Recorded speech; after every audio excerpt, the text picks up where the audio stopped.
कि आज के इस वीडियो पर आप लोग दशमलव का जोड़ करने वाले हैं, तो आप लोग इस वीडियो में एंड तक बने रहेगा, क्योंकि आप इस वीडियो को आप स्किप कर देंगे तो यह क्वेश्चन आपको बिल्कुल समझ में नहीं आने वाला, इसलिए आप लोग इस वीडियो में एंड तक बने रहेगा। तो चलो वीडियो को स्टार्ट करते हैं। तो देखिए, सबसे पहले आप पहला क्वेश्चन को देखेंगे किसमें दो पद दे रखे हैं। देखिए, घटाने से पहले वाला एक पद हो जाएगा और घटाने के बाद वाला दूसरा पद है, ठीक है। तो सबसे पहले हम यहाँ पर पहला पद को लिख लेते हैं।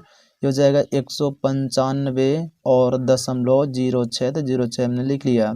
अब इसके बाद दूसरा पद इसी के नीचे लिखेंगे। तो ध्यान देना कि ये जो दशमलव का चिन्ह लगा है, आप दशमलव के नीचे ही दशमलव लगाएं, और दशमलव से पहले 9, तो यहाँ पास आप 9 लिख लें। फिर इसके बाद 8 है, तो हो जाएगा 8, और दशमलव के बाद देखिए 9 है, तो हो जाएगा 9। फिर इसके बाद 5, ये हो जाएगा 5, फिर 5, ठीक है। तो लगभग इस तरह लिखते तो आपसे बन ही जाएगा, ठीक है।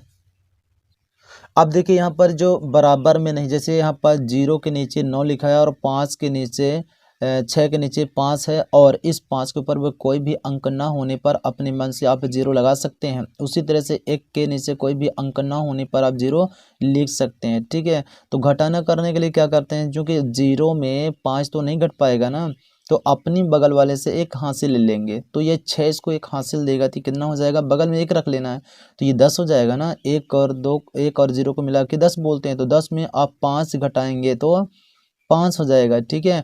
अब देखिए 6 ने अपनी बगल वाले को 1 रुपए या तो 1 अंक बोलो, ठीक है, दे दिया है। तो अब इसके पास कितना बचा, एक कम हो जाएगा ना, तो क्या बचेगा 5। तो 5 में आप 5 घटाएंगे तो हो जाएगा 0, ठीक है। उसी तरह देखिए, क्या 0 में क्या 9 घट जाएगा, तो बिल्कुल नहीं घटेगा। तो सेम प्रोसेस में भी करना पड़ेगा। इस 5 से आपको हासिल लेना है, तो 5 इसको 1 रुपये हासिल दे दिया। तो ये 1 और 0 इन दोनों को मिला के आप 10 बोलेंगे, तो 10 में आप 9 घटाएंगे तो क्या बचेगा 1, और दशमलव के नीचे आप दशमलव लिख लें। अब देखिए 5 ने अपने बगल वाले को 1 रुपये दे दिया। अब इसकी बात तो कुछ कम होगा ना भाई, 1 रुपये दे दिया, तो अब इसके पास कितना बचेगा 4, ठीक है। अब देखिए 4 में 9 घटाना है, ठीक है, इसे आप कैंसिल कर सकते हैं। तो 4 में 9 घटाना तो क्या घट जाएगा, बिल्कुल नहीं घटेगा, क्योंकि ये अधिक अंक है, ठीक है। तो अब 9 से इसको हासिल देंगे तो हो जाएगा 14। अब 14 में आप 9 घटाएंगे, 14 में आप 9 घटाएंगे तो हो जाएगा 5, ठीक है। अब ये बचा यहाँ पर 8, ठीक है। 8 में अब 8, अब देखिए यहाँ पर 8 में 8 घटाएंगे तो हो जाएगा 0। अब इसी तरह से आप 1 में 0 घटाएंगे तो हो जाएगा 1, ठीक है। ये आपका सही आंसर होगा, आपका सही आंसर होगा। उसी तरह से हम दूसरा भी करेंगे। देखिए यहाँ पर दशमलव तो नहीं लगाना, दूसरे पद में देखेंगे दशमलव है, लेकिन पहले पद में दशमलव नहीं है। तो इसको कैसे हल करना है, देखिए, तो ये हो जाएगा 97, और दशमलव के आगे कोई भी अंक नहीं है, तो दशमलव लगा के आप 0000 या 30 कर सकते हो, कोई दिक्कत नहीं, क्योंकि दूसरे पद में दशमलव के बाद 3 अंक है, तो आपको दशमलव के बाद 30 लगा लेना है, ठीक है। अब देखिए यहाँ पर दशमलव है, तो यहाँ पर दशमलव लगा लीजिए, और दशमलव से पहले 1 0, तो 1 0 लगा लिए, और दशमलव के बाद जो भी अंक है, देखिए दशमलव के बाद में 9, दशमलव के बाद 9 लिख लेना, फिर 2 और 7। उम्मीद करते हैं कि आपको इस तरह लिखते बन जाएगा, ठीक है। अब इसके बाद इसको घटा लेते हैं आपस में। तो देखिए यहाँ पर देखेंगे कि 0 में क्या आप 7 घटा सकते हैं, 0 में क्या 2 घटा सकते हैं, 0 में क्या 9 घटा सकते हैं, बिल्कुल नहीं घटेगा। तो आपको क्या करना है कि यहाँ से हासिल लेना पड़ेगा, यानी कि ये 10, ये 7 है ना, तो 7 इसको हासिल देगा तो कितना हो जाएगा 10 हो गया।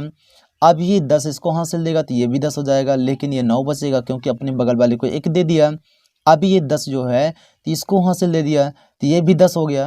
तो 10 में आप 7 को घटाएंगे तो क्या हो जाएगा 3 हो जाएगा, ठीक है। अभी कितना बचा, क्योंकि 10 था ना, और 10 के बाद ही अपने बगल वाले को 1 रुपये दे दिया है, तो अब ये कितना बचेगा 9 बचेगा, एक कम हो जाएगा, क्योंकि अपने बगल वाले को दे दिया था, ठीक है ना।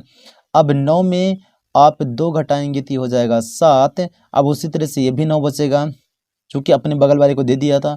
9 में 9 घटाएंगे तो ये हो जाएगा 0, और दशमलव के नीचे आप दशमलव लगा लें। अब ये बचेगा 6, क्योंकि अपने बगल वाले को दे दिया था, ठीक है।